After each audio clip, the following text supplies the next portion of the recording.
Break Fix's History of Motorsports series is brought to you in part by the International Motor Racing Research Center, as well as the Society of Automotive Historians, the Watkins Glen Area Chamber of Commerce, and the Argetsinger family.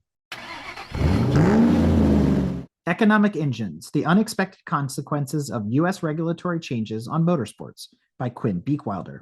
Professor Beekwilder's passion for motorsport history drives him to design courses that highlight the historical development and societal impact of motorsports. His innovative approach includes experimental activities that blend theoretical knowledge with practical experience. In this presentation, Professor Beekwilder explores the unintended benefits of government regulations on motorsports, particularly how laws curbing tobacco advertising and the sale of alcohol led to significant growth of racing in the United States. Quinn Beekwilder is the assistant professor and coordinator of the Motorsports Management degree at Belmont Abbey College. With a decade of experience at Charlotte Motor Speedway and as one of the program's first graduates, he brings invaluable industry insights and addresses student concerns effectively. Thank you very much for having me back again here in Watkins Glen. Love coming back. On occasion, I find myself in the NASCAR Hall of Fame. I take my motorsport history class there after we do our NASCAR history segment in the class, and it's always a fantastic time. One of the things I noticed going through and part of their marketing structure, even part of the museum itself, is before there was speed, there was shine. There's not really a shiny car being represented in there. There's a bottle of alcohol. That got me thinking. It was like, oh, okay, so why was there shine before speed? What was the cause of this? And even in the NASCAR Hall of Fame, there are tales of Junior Johnson, who I got to know on occasion working with the Speedway. There's a display in the NASCAR Hall of Fame that is a still itself. So it's a moonshine still. It's set up. At first, Junior Johnson, they had approached him and said, hey, we want to do a section that has a moonshine still in it. Can you contribute anything? And he said, hold one sec. And he went ahead and built a still. He built a still and he sent it to the NASCAR Hall of Fame. And he said, okay, here you go. And they sort of turned around and they looked at him and said, how do we put it together? And he said, hold on. And so he came down and he assembled the thing himself. And to this day, it's said that he claims that if as long as you light a fire under it and put the right ingredients in, it will produce alcohol at the other end. Fully functional still is what he delivered per his knowledge of the product and his history with it. From this, before there was speed, there was shine, there also kind of comes about this era of the Winston Cup Series. It was with us for 30-odd years. And why was the Winston part of NASCAR? There's two regulatory changes that I'm going to be talking about, Prohibition under the 18th Amendment and the 1970 Public Health Cigarette Smoking Act. And these two changes basically kind of posit that they were the reason that NASCAR was created, and the second one was how it was maintained, and IMSA benefited from it as well during this time period. So let's get into it. Bootlegging and prohibition. The 18th Amendment is ratified in 1920, and that makes it basically illegal for all alcohol to be sold, to be distributed, to be produced. Well, Americans like their alcohol, and even though it had become illegal, there was quite a need and want for alcohol. There were plenty of folks up in the mountains and foothills of North Carolina and Georgia and parts of the South that were willing to fulfill this need. They had already been producing alcohol on their own, typically on a small batch scale type, but once the nation was deprived of alcohol, their operations ramped up to quite a large level. And so most of these hidden distilleries require wood, fire, heat, and time to produce alcohol. And typically the smoke would be rising up. So revenuers or sheriffs who were able to see this smoke and sort of pick out where hidden distilleries were. And so the majority of the time, the production would take place at night or under the light of the moon is kind of where we get this whole term of moonshine from. And so once you actually create this product and it's sitting there up in the mountains and the thirsty folks down in Atlanta would really like their alcohol, you need to get it from point A to point B. And so the original impetus, horse carts, large trucks, Model Ts, Model As, all recruited into this operation, and how initially it starts to kind of come down from the foothills to the cities. But it was being noticed that more and more of these are easily intercepted, they were caught, so they needed to develop a much faster way of avoiding law enforcement. That really kind of leads into this whole modification program. Cars and vehicles start to be modified to become faster and faster. Raymond Parks was initially a bootlegger himself who earned enough money to open up his own garage. And along with Red Voigt, car mechanic who would become quite influential in NASCAR later on, they would modify these vehicles for bootleggers and police officers alike. Typically, it was said that the bootleggers got the better engines because they actually paid in cash and upfront, whereas the sheriff's departments had to wait for the government checks to clear, and so, they got the lesser capable vehicles. There ends up this whole entire cat and mouse happening from the foothills down, where the faster you could go, the more you could avoid law enforcement and the quicker you could get paid. And so nightly runs would be taking place between Dawsonville and North Wilkesboro down to the Atlanta area to supply this alcohol. Also had to be handled in such a way that it wouldn't end up with a bunch of broken glass all over the back of your car. And so right before Prohibition kind of comes to a close, the Ford V8 is introduced. And the Ford V8 kind of changes the game for everyone. I'll just go ahead and read this quote. "The balanced design created more torque, more horsepower, and more stability at high speeds. The V8 Beast and the coupe that it powered seemed tailor-made for bootlegging. Incredibly, a V8 coupe seemed to handle more nimbly the faster it went. In the South, powerful V8s left many sheriff's deputies in the dust. And once whiskey mechanics added extra carburetors to the engine and heavy tires and stronger suspension to the chassis, a Ford V8 could fly at 100 miles per hour across jagged mountain roads."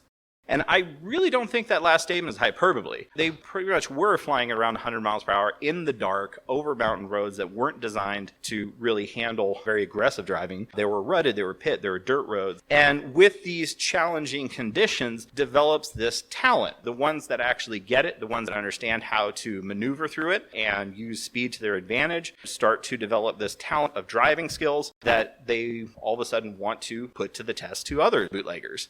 And so casually, you have this development of bootleggers kind of getting together and racing and competing amongst themselves, and casually few people might show up. And some farmers who have some open fields and land say, you know what, let's go ahead and plow some space. I want to watch this too. More people show up. Promoters start coming out of the woodwork. They start noticing that people are showing up at farmers' fields. So they might show up to a horse track or to a fairground. And then a lot of these promoters were also of the unscrupulous nature. And so midway through a race, you could end up winning the event, but not having any money because the promoter took off with the ticket sales midway through. And so this is kind of the environment of the later 1930s, early 40s that is going on. And even though Prohibition has ended at this point, there was such a blanketing of distilleries, breweries, everything is just shut down, but the stills are still up and running. So they can still provide, before big industry can kind of come and take its place, the stills are still providing plenty of alcohol for the South. That bootlegging kind of continues on even past the end of Prohibition.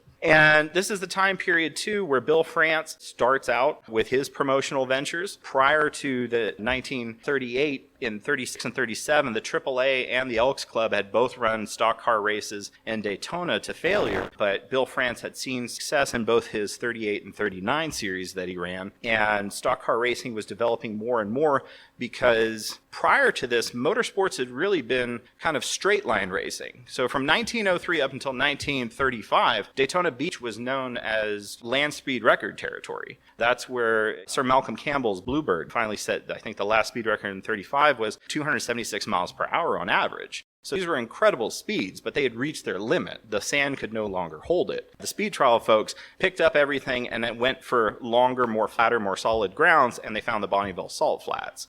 And so that's why Bonneville Salt Flats, after this point, start picking up and having all the speed trials. But the South is left with this kind of hole, but stock car racing is kind of filling this void. And then Lakewood Speedway, or the Indianapolis Motor Speedway of the South, right outside of Atlanta, holds its largest race in 1938 on Armistice Day with over 20,000 fans showing up. So there's this want and need for large-scale events in stock car racing. You know, we're starting to enter the 1940s. World War II would come in the way as well, but there were so many racing organizations that were out at this point. Some of these organizations, I'll read off some of their names, and you probably may never have heard of them. Champion Stock Car Club, the Stock Car Racing Association, New England Stock Car Association, National Stock Car Racing Association, and more and more. There was this want and need by drivers. They wanted a legitimate, competitive, and rewarding series. But there was so fragmented with one coming up and one going away, appearing and disappearing over a season. This is the territory that Bill France kind of steps into.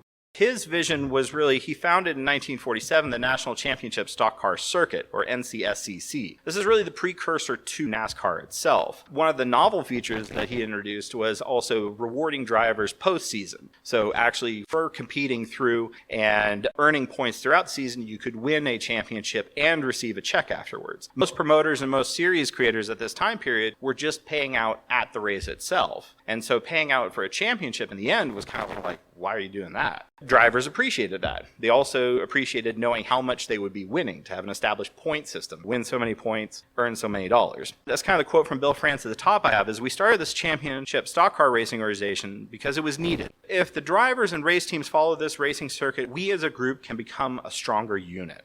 And so this kind of lays the groundwork. This lays this trust, that starts to build over the season. So he'd go on to complete about 40-odd races during this 1947. Monty Flock would be declared the champion. The Flock family would be one of the first families in NASCAR. So he rides this momentum in 1947, and in December he calls a meeting at the Streamline Hotel, along with Bill Tuttle, who was a promoter from the New York area that he'd worked with earlier that season. And they brought a lot of the racing representatives from the South and the North to kind of come together to form this new unified series. France truly believed that nothing stands still. Right here within our own group rests the outcome of stock car racing in this country today. A lot of the folks in the room may not have believed him because there had been so many series that had come and gone, that they may have just come down for a weekend of drinks and food and have a good time and sign on to a dotted line and say, okay, sure, let's start a new racing organization, and not thought much about it. Bill France was the only candidate for president at the time, and everyone duly voted him in without objection. But later on, they kind of say, were we bamboozled? Why is he the president? This would lead later on to, some controversies. But at the time, they decided to call themselves the National Stock Car Racing Association. Red Voigt, though, had pointed out that it was already taken. So he suggested the National Association for Stock Car Auto Racing. Since one name had already been taken, they decided, yep, okay, we'll go ahead and take this. And NASCAR is created at that point. Kind of go back to the domino scenario. The need for illegal alcohol to be transported to other areas creates the need for bootleggers who develop skills, who then want to compete. The more and more they compete, they want more legitimacy themselves, leading to sanctioning bodies being created and falling away, and then NASCAR to kind of come out of the woodwork to kind of stand on top of the rest. So that's why I think that without Prohibition, there couldn't have been NASCAR. And the next regulatory issue that I want to talk about was really the 1970 Public Health Cigarette Smoking Act. It was an attempt by the U.S. government to prevent advertising on television and radio of cigarette ads. Now, you might not think that that's that big of a deal, one or two ads here and there. It's an adult's decision whether or not to pick up cigarettes and start smoking. Well, they were spending roughly 80% of their entire budget of the cigarette industry as a whole was being spent on TV ads. Spending only $150 million doesn't sound like much, but if you adjust for inflation, this is over $1 billion in advertising on television alone. And then if we go back even further, because we're so used to cable television streaming networks, there were only three major networks. It was ABC, NBC, and CBS. And so 3 television stations had $1 billion worth of cigarette advertising on them throughout the year. That's a lot of cigarette advertising. And then even some of these ads I pulled, it was of the vein of more doctors smoke Camels. And also the Flintstones basically go through and astound the benefits of smoking smooth filtered Winston cigarettes. So, when you have major cartoon characters telling you to smoke cigarettes, maybe we've reached a point. With this being said, the bill is signed into law April of 1970, and it actually goes into effect January 2nd of 1971, just in time for the NASCAR season. Since the writing was kind of on the wall, the bill had been signed by Nixon. Junior Johnson steps back into the picture. This time, a lot of the major car manufacturers were starting to step away. Ford, Dodge, Chrysler. A lot of their major factory teams were kind of stepped back. Some of the engineering support was being pulled away. And so it was leaving this hole of finance. And so Junior Johnson said, well, you know what? I'm going to go approach RJ Reynolds. They're just up the road. They're based in Winston-Salem, North Carolina. And Junior was around the Charlotte area. And so he just took the hour-and-a-half drive up, proposed that, how about RJ Reynolds pays me $200,000 for sponsorship if it sounds good, keep my team going. And they basically turned to him and said, well, what can you do with several $1 million? And he said, sponsorship doesn't usually work that way. You asking for one amount and you 10 million times get back to me. I'm not used to this. After he gets over the initial shock, he realizes that even with that amount of money, he wouldn't be able to do it justice. He wouldn't be able to do what RJ Reynolds wanted to do. And so he introduced RJ Reynolds, Ralph Seagraves, who would go on to manage the majority of this promotion and oversee it really, and Bill France Jr. So after multiple meetings, they came out and the first ever title sponsorship for NASCAR is created, the NASCAR Winston Cup Series.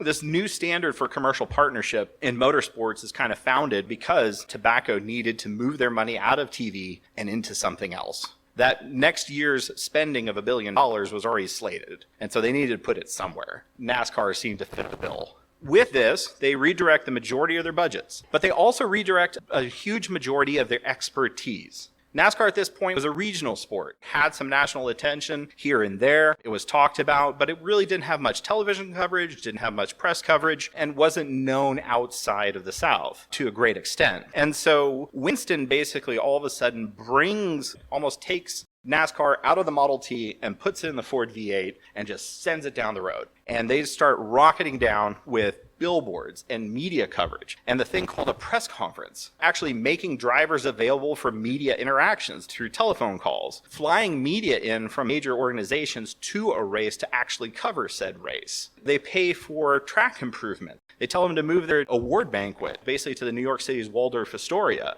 Anything at this point that happens in New York is in national news. They also direct their sport marketing enterprise to become the unofficial PR hub for NASCAR. So they take it pretty much away from the one guy who might have been talking to the press after the race to all of a sudden a New York PR group that is now promoting everything about NASCAR. Along with this, there do come some challenges. RJ Reynolds is really looking to nationalize NASCAR, looking to see how they can take this regional series and make it nationally recognizable and to make our investment worthwhile so that we get the most exposure in front of the United States as we can, as opposed to what they used to get with paying roughly $1 billion a year for TV coverage. They suggest different improvements. Racing schedules reduced dramatically from 48 races down to about 31 races within a year. A lot of the smaller venues, a lot of 150-mile races, 200-mile races are all replaced. 400, 500-mile races are taking place. The idea of high-profile events are introduced to get people really excited on a national level. The Winston Million, the Winston or the All-Star race are introduced during this time period as well. So the Winston Million was basically a promotional idea. It's like, how can we get more people entertained or engaged with NASCAR racing? Well, what if we give $1 million to the one driver who wins 3 out of the 4 hardest races? Okay, sure. Is that possible? And most officials and most drivers are like, nah, it's not possible. Okay, well, that sounds like an even better bet. We can say we're going to give them $1 million, and if no one wins it, then fantastic. Perfect. And so what are these races? Okay, it's going to be the Daytona 500, it's going to be Talladega, it's going to be the Charlotte 600, and it's going to be Darlington. Wouldn't you know it, they didn't take out really any liability type insurance or contest insurance on this thing, and Bill Elliott wins it in the first year. Lo and behold, the impossible happens, and so they're on the hook for the full $1 million. There wasn't any insurance companies involved that prize indemnification or anything of that nature, but yeah, that was the very first year that they introduced the program. Bill Elliott wins it, and they sure indemnified that thing afterwards. But it wouldn't be until 1997 where a fresh-faced Jeff Gordon would actually win final Winston Million. That's a long time to go without having winners. It did make sense when they initially did it, but they're like, shoot, we got to pay this. So lessons learned, but it did capture the national attentions. I mean, even to this day, famous Awesome Bill from Dawsonville comes out of the woodwork every now and then. With this, they invest millions in the tracks to improve grandstands. They were known to have saved several tracks from bankruptcy, paying off some bills. Red and white paint all of a sudden becomes the normal paint for all these race facilities. Winston was painted every 100 yards down the backstretch, stripes to induce when they actually got on TV, so the stripes would look faster as the cars are moving. It is this whole kind of mindset of raising the bar. All these improvements that go along and more people are coming out watching these events. Television is catching on. So they go from having just recorded segments on Worldwide Sport to having the start of the race to the end of the race cutting in to finally CBS taking the leap in 1979 for the first flag-to-flag broadcast live coverage of the Daytona 500, which ended in a very dramatic finish, a fight happening in the backstretch. This all happened in front of millions of people because there coincidentally happened to be a blizzard that limited everyone's ability to leave their house, and they're stuck in front of the TV. And again, there are only 3 TV stations to choose from. And if your choices are 1, 2, or 3, and one of those has a race on, you're going to watch the thing with the race. That viewership record actually wasn't broken until about the 2010s. So that was a phenomenal catch for NASCAR with this 1979 race to entice so many people to become interested in the series itself. And with Winston's investment into the series, they're said to have invested around $60 million annually. With inflation, of course, that number grows quite exponentially. So it's a lot of multiple millions of dollars being invested into tracks, to personnel, but it gave a steady base that they could operate off of. And the prize money, as you can see, rapidly increased in a fairly short amount of time. 1964, if you won the 500, the prize pool itself was only $100,000. By 74, it was $250,000. By 79, it was $5,000. 38, and by 85 is well over $1 million. So prize pools started to increase drastically with this long-term investment that Winston had made into the sport was just paying off, and drivers were starting to reap the benefits of it, and also on a national scale being established as the premier stock car racing organization that it is today. Not to be outdone, but around the same time period, IMSA benefits from this as well. So a brief recap of IMSA's creation. John Bishop had worked with the SCCA, parted ways. Bill France had considered starting a new sports car sanctioning body. And he called up John Bishop and he said, why don't you come down to Daytona? Let's talk about it. I'd hate for your experience to go to waste. And once they got together and they talked, and Bill France said, I'll make a large initial investment. Let's get this off the ground and running. So the International Motorsports Association was founded in 1969 with its first emphasis on Formula Fords and Formula Vs. Bill France ended up owning 75% initially of IMSA. That was paid off by John Bishop by 1976 or so. He had paid off all of France's investments, and so he owned it himself. But the initial IMSA suffered from a lot of bad press, some accidents, and only 500 people showing up to Talladega, which would be really awkward to see only 500 people at a race at Talladega. With that being said, there was a refocus on sports cars. So by 1970, the Formula Vs and Formula Fords kind of were pulled a little bit back, and sports cars were going to be the next big thing. Now, this was not actually a Bill France introducing R.J. Reynolds to John Bishop. This was kind of just a natural progression. I couldn't really find any proof that one introduced the other, but it happened to be R.J. Reynolds as well, and through their Camel brand. And through their Camel brand in 1972, Camel comes in and basically provides that critical funding that IMSA needed to really gain eyeballs on the racetrack. And so there's a very quick growth and all of a sudden credibility. If I said IMSA GT and it's a series that started last year, what's that? But if you say Camel GT, it's like, well, I know Camel cigarettes and they're behind it. Well, it must be something. So let me at least take a look at it. Just through that, the race calendars open up, more tracks kind of open up, and will accept an IMSA race to appear. Top talent comes out of the woodworks. The manufacturers come out once the Camel GTP prototype classes come out from Porsche, Jaguar, Nissan, Toyota, Lola, Lotus. So many manufacturers kind of come out of the woodwork. So all the different classes that are introduced throughout the 70s and 80s, they just kind of ride this wave. With that being said, there's this whole idea that the public needs protecting from cigarettes. That was the original policy attempt, to take eyeballs off cigarettes and take it off television. It had the unintended consequence of shifting everything to motorsports, something that was in front of people's eyeballs already, and through the influx of cash from these companies, got in front of even more eyeballs and just spread itself out even more across the country than it had originally even been intended to. They basically created this symbiotic relationship where the success of one proved the success of the other. With the funds and the advertising, dragged motorsports along with it. It got better cars, it got better talent, it got better racing. It just became a better sporting organization through IMSA and through NASCAR itself, and you had a better product to put out on the track. And really, that's kind of what I wanted to say. Thank you.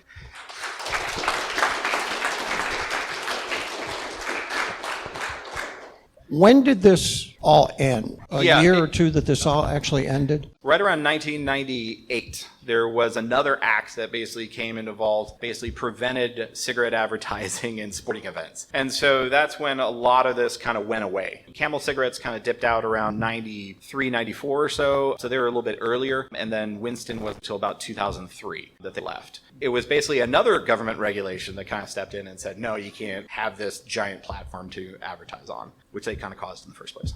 Did any of the bootleggers turn into major alcohol manufacturers? You mentioned that the large corporations eventually took that business away from them, but did they themselves develop into a major corporation? The type of alcohol that was produced was a very strong, referred to as white lightning. Funny you should mention, Junior Johnson actually had his own brand, Midnight Moon. He launched himself and basically made legal moonshine and then packaged and paid the tax stamp on later in life. And so it kind of took his historical connections to it and just used it as a marketing ploy. But it was still just a straight in a mason jar. So he never tried to develop No, into no, the he Seagrams of went the on. world. Well, his father was known to have been the largest East Coast bust of moonshine on record at the time when his family farm was impounded and all the alcohol was taken out. He himself himself was arrested for distilling and spent a year and a half or so in federal penitentiary, which Ronald Reagan actually years later pardoned him for. Got that off his record later on. But no, that's about the only one that I kind of went and kind of wrote it on out. Most of them kind of got out of the business or passed away because of it. I'm curious how your presentation interfaces with the first one we saw this morning about the Winston Cup West and what that kind of transition from a Southern sport to a national sport looked like under Winston's sponsorship. My main focus was more on the national level, so I was actually really intrigued by Dan's presentation this morning of the Winston West Series itself. But I believe that with Winston's money, there was able to be a secondary Western series. And, you had the development of sub-series below NASCAR itself to be a feeder into the main series later on. And you have much more insight since your family was involved in it. They still had to spend more money, and they wanted to boost the West Coast Series, so they allotted X amount of dollars to come to the West Coast. It was going to be competitive with these. Yeah, that's perfectly fine because, like I said, mine was strictly research on the national level and not subcategory. So in the late 1950s, there was a Robert Mitchum film, Thunder Road, about moonshiners and bootleggers. Mm-hmm. I was wondering if you knew anything or anybody had any speculation about how that would impact NASCAR, because it was, for a lot of America, it was an introduction to Appalachian culture. Mm-hmm. And there was a whole different side of America's social structure that was popularized by that film. Yeah, and actually NASCAR, even its very beginnings, once in the late 40s, early 50s, never really wanted to be associated with bootlegging. So in its original impetus, when it was trying to make a name for itself and become popular, before Winston stepped in, they pretty much denied that there were any kind of criminal activities or anything that kind of inspired this. It was all DeFrance's idea, and they all came together in the spirit of competition to make this series and become legal and legitimate, and clean as a whistle, basically. And so it wasn't until mid 2000s or 2010s this acceptance of, okay, fine, it did happen.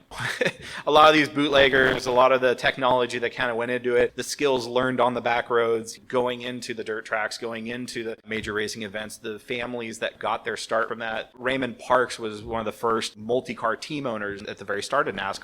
All his money came from slot machines, gambling, and running alcohol into Atlanta. And that's another reason that Charlotte became a hub for NASCAR, is that Atlanta and the rich people of Atlanta and the religious leaders of Atlanta didn't want criminality associated and running on Sundays. And so they basically forced a lot of the local government plus the police to arrest these drivers because they knew they were racing at Lakewood. They knew they were going to be there. They were kind of just snubbing their nose at society, and they wouldn't stand for it. But Charlotte was like, come on down. They were fine with it. So that's kind of why I don't have Atlanta as kind of like the hub for NASCAR as opposed to Charlotte.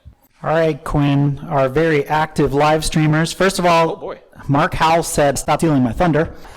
Ash Vandelay writes, we see constant complaints online that NASCAR isn't like it used to be. Would we say that's because of the lack of money to pump into various marketing efforts, or maybe an accumulation of things? Yeah, I'd say it's an accumulation of things. This is my opinion. With the rise of NASCAR as it was throughout the 70s and even into the early 2000s. And then all of a sudden we see this kind of switch over. Nextel Cup, all of a sudden tech is involved. And they become the series sponsor, which then switches into Sprint because of a buyout. The early aughts and of the 2000s see this enormous influx. It's almost like everyone's tripping over themselves to invest tens of millions of dollars in sponsorship money into these races. It seemed to have almost been worked up to a fever pitch, and then everyone started investing, and then 2008 hits, and everyone stops investing. Pullbacks on sponsorships. You go from full seasons having the exact same car sponsored by Home Depot and Lowe's and M&M's, and FedEx is one of the last remaining ones right now. But these single company sponsors for an entire season just seem to